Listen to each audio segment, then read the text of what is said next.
Bahkan di hari ini kita telah berada di Minggu Prapaskah yang kelima. Kita masih dipayungi dengan tema meneladani keteguhan iman Kristus dalam menghadapi penderitaan. Dan subtema kita di minggu ini, sukacita dalam pertobatan. Injil Lukas 15 ayat 1 sampai 7 akan mengantar kita memaknai panggilan kita sebagai orang percaya untuk hidup dalam pertobatan. Bapak Ibu, saudara-saudara jemaat yang saya kasihi dalam Tuhan Yesus Kristus, perumpamaan tentang domba yang hilang bukan lagi cerita yang langka bagi kehidupan kita atau cerita yang tidak asing lagi bagi kita. Domba gembala selalu menjadi gambaran atau kiasan dalam kisah yang disampaikan baik dalam perjanjian lama maupun dalam perjanjian baru tentang Allah Bapa sebagai gembala dan umatnya sebagai domba. Perumpamaan Yesus tentang domba yang hilang terdapat dalam dua kitab Injil, yaitu Injil Matius pasal 18 ayat 12 sampai 14 dan Injil Lukas pasal 15 ayat 1 sampai 7 yang baru saja kita baca dan dengar bersama. Cerita tentang domba yang hilang dalam Matius menekankan kepedulian sang gembala terhadap domba yang hilang. Matius menekankan bahwa gembala dalam tulisannya ketika dia kehilangan satu dombanya, dia pergi mencari domba yang hilang itu. Matius mengangkat perumpamaan ini untuk menjawab pertanyaan, jika domba hilang, maka Tuhan akan melakukan apa saja untuk mendapatkan yang satu itu. Sementara dalam Injil Lukas 15 ayat 1 sampai 7 menekankan tentang sukacita karena seorang berdosa yang bertobat dan kembali bergabung dalam kawanan atau persekutuan. Sorga bersukacita, langit tersenyum, malaikat bernyanyi, karena yang hilang itu telah ditemukan kembali, yang berdosa itu telah bertobat kembali. Makna bagian firman ini relevan dengan perumpamaan tentang dirham yang hilang. Dalam Lukas pasal 7 ayat 10. Yesus berkata dalam perumpamaannya, "Aku berkata kepadamu, demikian juga akan ada sukacita pada malaikat-malaikat Allah karena satu orang berdosa yang bertobat."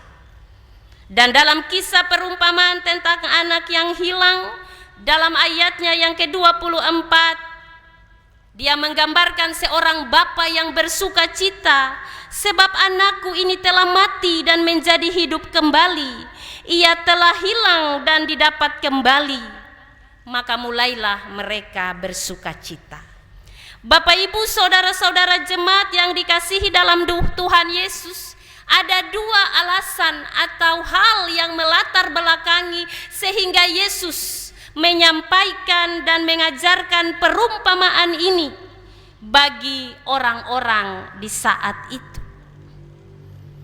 Alasan yang pertama adalah Yesus mau mengkritik orang-orang Farisi dan para ahli Taurat, para pemimpin agama yang saat itu ketika mereka melihat Yesus bergaul dengan orang-orang yang dianggap berdosa, pemungut cukai, mereka marah, mereka bersungut-sungut. Karena bagi para Farisi dan ahli Taurat, pemungut cukai adalah orang-orang yang berdosa karena mereka bekerja untuk pemerintahan Romawi yang selalu menagih pajak yang besar dari masyarakat Yahudi. Karena itu bagi mereka hal ini tidak baik, sebab mereka adalah pengkhianat bangsa, dan sebab itu mereka dibenci oleh masyarakat Yahudi. Mereka dikucilkan, mereka dihindari, dan mereka dianggap sebagai orang berdosa. Menurut Alkitab, Bapak Ibu, orang berdosa itu bukan saja orang yang melakukan persinahan, pembunuhan, dan lain sebagainya,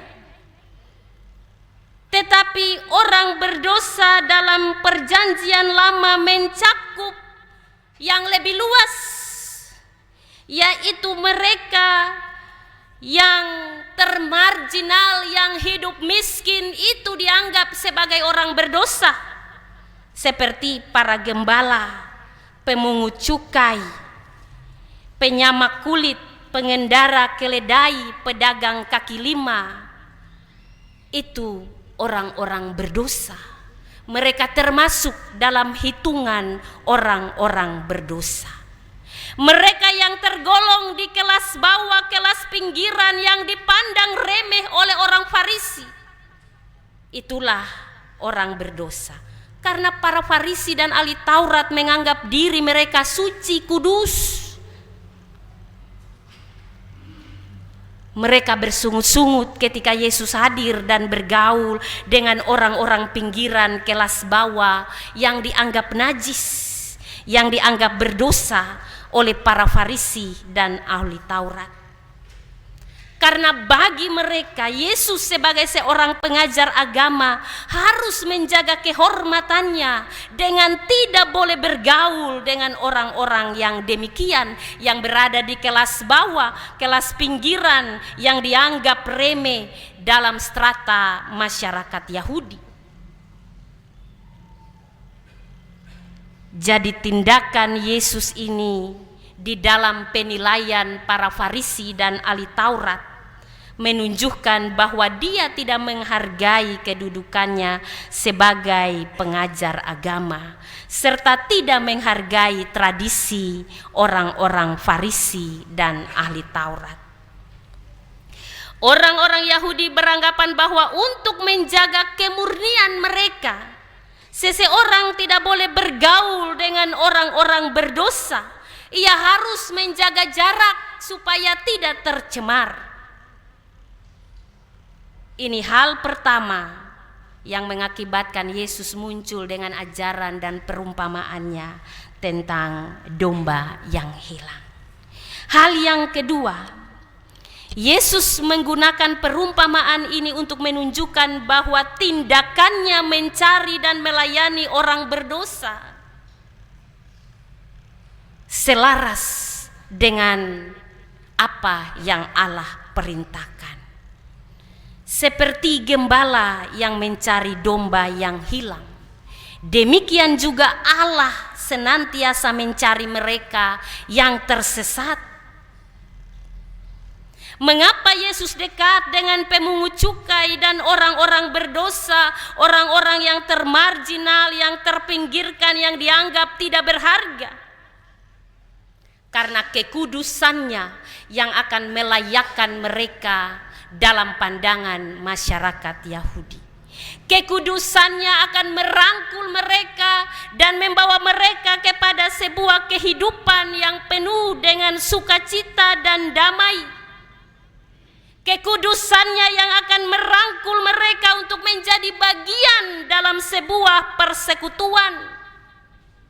Karena walaupun dia dilarang untuk bergaul dengan para pemungut cukai dan orang berdosa, dia tidak peduli, dia tetap melakukannya. Karena dia tidak akan tercemar, melainkan kekudusannya akan menyentuh setiap orang untuk menjadi kudus dan layak di hadapan Allah. Bapak, Ibu, saudara-saudara jemaat yang saya kasihi dalam Tuhan Yesus Kristus, Yesus dalam perumpamaan ini menceritakan seorang gembala yang kehilangan satu dombanya dari 100 ekor yang ada. dalam ukuran kekayaan harta benda. Seseorang yang memiliki domba sebanyak 100 ekor, 200 ekor sampai 300 ekor adalah orang kaya. Kalau orang-orang miskin yang dianggap miskin, mereka hanya memiliki domba di kisaran 20 sampai 30 ekor. Karena itu Yesus memberi gambaran ini untuk mengkritik Farisi dan ahli Taurat pada saat itu. Ia menceritakan bahwa ada seorang gembala yang memiliki 100 ekor domba. Perhatian telah diberikan oleh sang gembala, tetapi pada satu waktu ada satu yang tersesat dan hilang dari yang 99 tadi. Bapak Ibu, dalam tradisi seorang gembala, dia menjadi gembala dalam tanggung jawab untuk menjaga domba-domba. Ini tanggung jawab yang besar, karena ketika mereka berada di padang, ada banyak kemungkinan yang akan terjadi pada domba yang dijaga. Dimakan binatang buas, dicuri, dan lain sebagainya. Karena itu setiap gembala dia akan membuat kandang dari batu-batu, membentuk tembok supaya melindungi domba. Ketika domba itu akan dibawa keluar untuk makan rumput di padang, sang gembala akan menghitung berapa jumlah domba yang keluar dari kandang. Pada saat petang, ketika domba-domba itu digiring masuk kembali ke dalam kandangnya, sang gembala kembali akan menghitung apakah genap sesuai dengan yang awal ketika mereka pergi makan rumput di padang. Sehingga ketika satu hilang, dia akan berusaha untuk mencarinya. Ini gambaran hidup hari-hari dalam kehidupan para gembala yang digambarkan oleh Yesus dalam cerita tentang domba yang hilang. Ketika satu hilang, Yesus menceritakan bahwa sang gembala pergi mencarinya, yang tersesat itu sampai ia menemukannya. Dan ketika ia telah menemukannya, ia meletakkan domba itu di atas bahunya dengan gembira.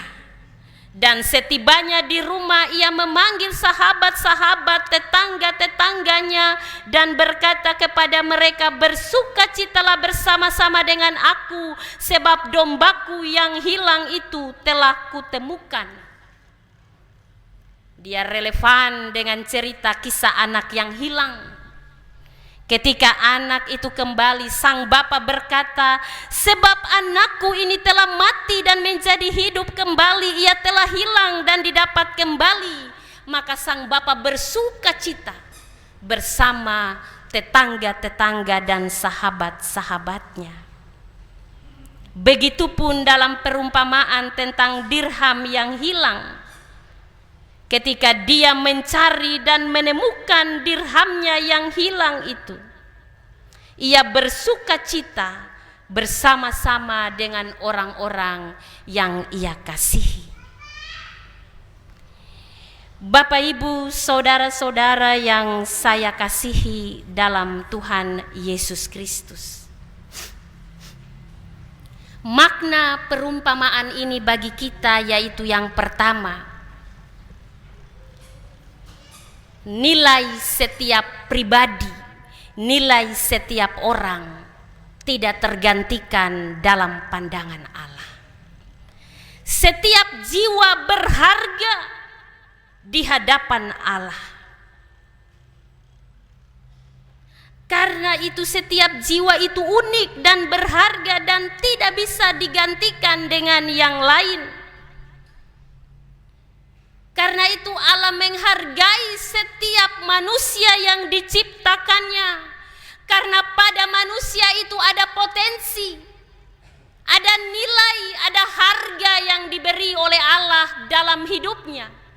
sehingga dia menjadi istimewa di dalam kehidupan ini.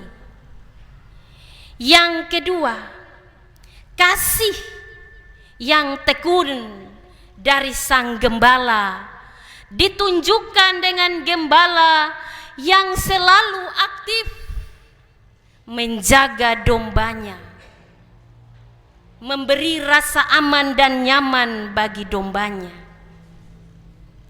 Dan hal ini menunjukkan kasih Tuhan yang tidak pernah lelah mencari mereka yang tersesat, umatnya yang sementara berada dalam pergumulan, yang menemukan jalan buntu lalu keluar dari garis dan koridor yang ditetapkan Allah, lalu tersesat.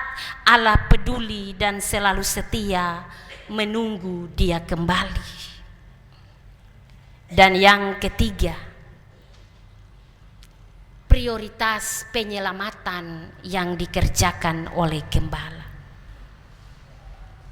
Gembala yang rela meninggalkan 99 domba untuk mencari yang satu, menunjukkan bahwa penyelamatan yang sesat bukan 99 domba tidak penting, tetapi hal ini menunjukkan hati Tuhan yang sangat peduli bagi mereka yang belum mau bertobat, yang sesat, yang hilang dari hadapannya. Dia sangat rindu untuk mereka kembali dan menemukan kasih-Nya dalam hidup ini supaya memperoleh keselamatan. Dan ketika yang sesat itu kembali, diadakan pesta, sukacita, gembira, karena yang hilang itu telah kembali.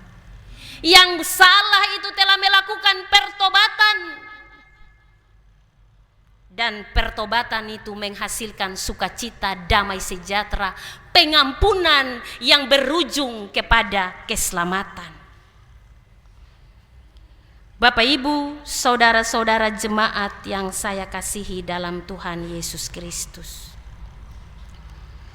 Lukas dalam bagian firman ini menunjukkan bahwa pesta yang dibuat sang gembala ketika dombanya kembali mengajarkan 3 hal bagi kita, bahwa kepada domba yang memisahkan diri, pesta itu menjadi pertanda betapa berharganya domba yang satu itu bagi sang gembala. Pergi dari kawanan untuk jangka pendek memang bisa menjadi solusi cerdas, tetapi untuk jangka panjang lebih pada sebuah tindakan bunuh diri. Amsal pasal 14 menuliskan, ada jalan yang disangka orang lurus, tetapi ujungnya menuju maut. Di dalam tertawa pun hati dapat merana, dan kesukaan dapat berakhir dengan kedukaan. Artinya Bapak Ibu, orang-orang yang pergi dari persekutuan hanya akan mengalami kekecewaan, dan kadang seperti itu. Ketika sudah kecewa, sudah tidak suka, maka dia pergi dari persekutuan, mencari yang terbaik. Tetapi ketika sampai di sana, apakah dia menemukan yang terbaik itu? Amsal mengajarkan ada jalan yang disangka lurus oleh orang, tetapi ujungnya menuju maut. Karena itu, orang-orang yang pergi dari persekutuan hanya akan mengalami kekecewaan dan belum tentu akan terbebas dari kekecewaan. Yang kedua, para tetangga sahabat yang turut bersukacita dengan sang gembala mau menunjukkan bahwa seberdosa apapun domba itu, dia harus dirangkul. Kadang Bapak Ibu, ketika orang melakukan kesalahan, kita lalu menghakimi dengan standar kita, nilai dan ukuran kita. Seakan-akan kita nih katong nih yang paling suci sudah, paling benar, paling kudus, seperti para Farisi menganggap diri kudus, suci, menganggap diri paling benar. Lalu ketika orang lain melakukan kesalahan sedikit saja, kita beri penghakiman pada dia. Bahkan kita bicara dia. Ini yang dikritik oleh Yesus. Bukan hal itu yang harus kita lakukan, tapi kita datang dalam sebuah rangkulan kasih untuk angkat dia, untuk bawa dia kembali menemukan keselamatan. Kalau dia salah, kita bawa kembali ke jalan yang benar. Bukan kita memberi penghakiman dalam penilaian kita. Sebab Tuhan katakan, nilai penghakiman yang kita berikan pada orang, itu yang Tuhan akan berikan pada kita. Maka kita harus hati-hati dalam menghakimi orang. Bahkan kita dilarang untuk menghakimi, sebab hak penghakiman itu ada pada Tuhan, bukan pada Bapak Ibu dan saya. Hal yang ketiga yang mau diajarkan firman ini bagi kita, bahwa dalam sebuah persekutuan kita diminta untuk menciptakan lingkungan yang ramah dan bersahabat, supaya kita semua dalam persekutuan itu akan hidup dalam sukacita. Bukan laeng lia laeng, laeng manginte laeng, laeng bicara laeng. Sulia dia pun yang ini ada, katong gosip-gosip dia. Jangan Bapak Ibu. Kita semua diberi nilai yang sama. Dan di hadapan Tuhan kita sama. Tidak ada yang lebih dari satu pun.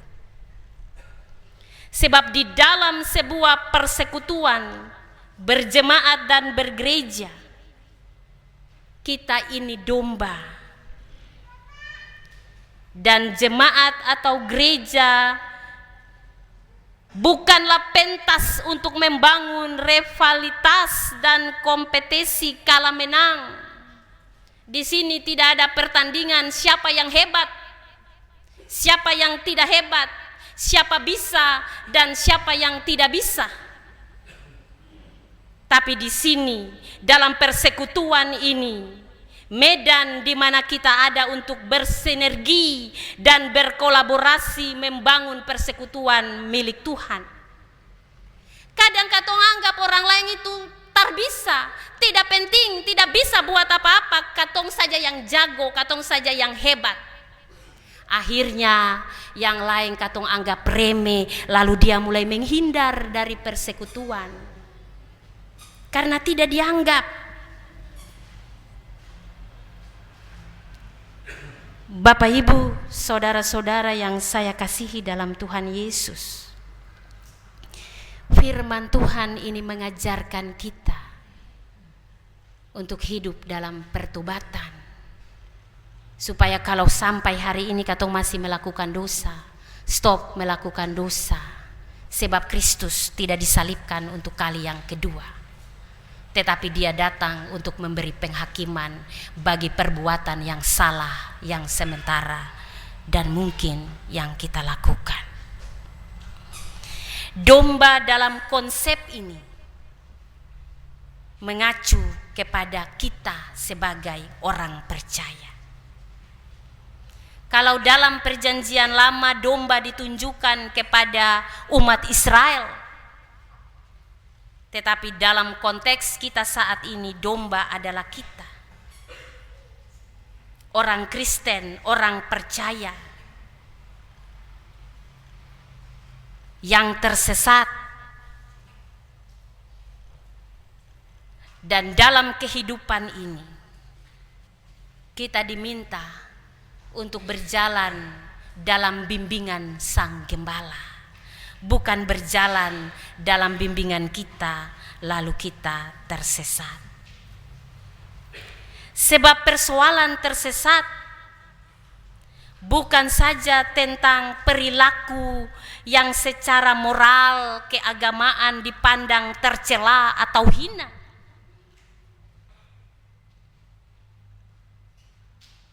Seperti kalau kita memberi penilaian kepada orang-orang yang lemah, yang tidak bisa melakukan apa-apa.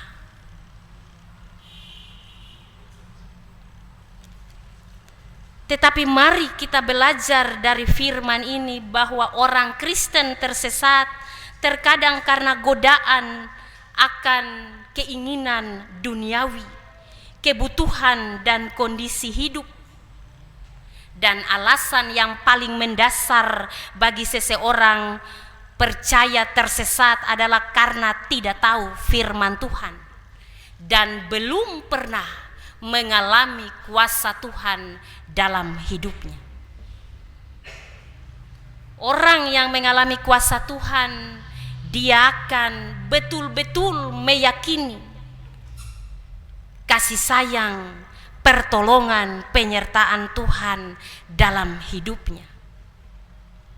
Sebab banyak orang Kristen yang tidak berakar dalam firman Allah. Makanya hari ini bikin dosa, besok bertobat, besok lagi melakukan dosa, dan seterusnya. Dia berulang menjadi siklus dalam kehidupan hari-hari. Hari ini katong bikin baik, besok lagi su berpikir yang jahat for orang lain. Firman ini mau mengajarkan kita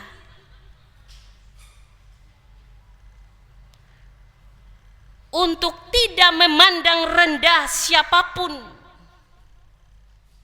dan mendorong kita untuk memiliki sikap penerimaan dalam sebuah persekutuan. Bukan seperti para Farisi dan ahli Taurat. Karena itu, jangan kita menganggap diri kita lebih dari orang lain. Beri kesempatan kepada orang lain. Perumpamaan yang disampaikan Yesus ini mau mengajarkan kita bahwa setiap manusia, setiap jiwa berharga di mata Tuhan. Sehingga kita tidak membentuk kelompok karena kelompok kita saja yang hebat, yang lain tidak hebat. Kita menilai diri sendiri dan bukan berdasarkan penilaian Tuhan. Karena yang mau Tuhan tuntut dari kita Bapak Ibu, pertobatan dari setiap dosa yang kita lakukan. Allah senantiasa mencari dombanya yang tersesat. Dia siap menunggu dengan kasih-Nya yang besar. Sekalipun kita terkadang memberontak dan jauh darinya, tetapi Dia tetap setia mencari. Karena hatinya selalu tertuju pada kita, sebab kita dipilih untuk diselamatkan. Oleh sebab itu dalam bagian firman ini, kunci dari perumpamaan yang diajarkan oleh Yesus dalam Injil Lukas bagi kita adalah pertobatan. Aku berkata kepadamu, demikianlah akan ada sukacita yang lebih besar dari sorga atas satu orang berdosa yang bertobat daripada 99 orang benar yang tidak membutuhkan pertobatan. Sebagai orang-orang percaya, kita mesti memahami makna dari pertobatan. Karena pertobatan itu bukan sekedar penyesalan akan dosa-dosa yang kita lakukan. Tetapi pertobatan adalah perubahan pemikiran, perubahan sikap, perubahan perilaku, perubahan pemahaman, supaya jangan kita hidup, kita nih suka bilang, biasa begitu, biasa begitu. Dari dulu biasa begitu. Akhirnya tidak ada perubahan. Kita harus merubah pola pikir, pemahaman supaya kita lebih baik. Sebab tanpa perubahan tidak akan terjadi apa-apa dalam hidup ini. Kita akan tinggal di tempat dan tidak punya arti apa-apa. Karena apa? Pemahaman kita tetap itu-itu saja, tidak mau berubah. Kita belum melakukan pertobatan.